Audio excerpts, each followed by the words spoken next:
अहिल्यानगर जैन मंदिराबाबत तक्रार दाखल करण्यासाठी धंगेकर आणि किरण काळे धर्मादाय आयुक्तालयात दाखल झाले।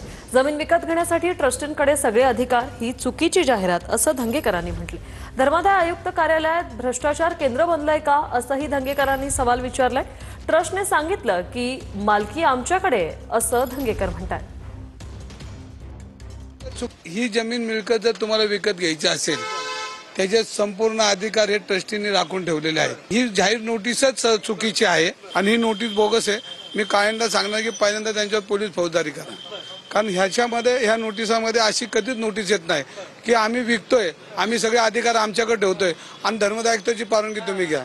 म्हणजे हे सगळं चुकीचं हे बोगस। याच्यामध्ये कोण कोण दोषी आहे असं तुम्हाला वाटतं की काय? सुभाषलाल मुथा जे आहेत ट्रस्ट आणि त्यांचे खालचे जे ट्रस्टी आहेत यांनी संगत मताने ही जागा विकायचा प्रयत्न केला, पण विकताना त्यांनी ही नोटीस चुकीची दिली। सर्वसामान्य माणूस इथं लाईनीत उभा राहतो, एक साधा कागद 2-2 वर्ष हलत नाही आणि मग एवढे मोठे भ्रष्टाचाराचे व्यवहार जर इथं होत असेल आणि जर भ्रष्टाचाराचं केंद्र होत असेल तर यांना कधीतरी लोकशाहीमध्ये जाब विचारला पाहिजे। अजून 250 कोटी कुठनं आलेत याचाही तपास आपल्याला करायचा आहे, कारण जैन बोर्डिंगमध्ये 250 कोटी व्हाईट कुठले आले आणि कोणाचे याचा तपास अजून झालेला नाही। 200-250 कोटीचे व्यवहार हे सहज करतात 8 दिवसात 15 दिवसात। मग हे का करतात, कोणाच्या दबावाखाली करतात, पैशापोटी करतात, ह्या सगळ्या गोष्टी आहेतच। ट्रस्टने काय काय यांच्यावर कागदपत्र केलेत त्याची संपूर्ण चौकशी करणार।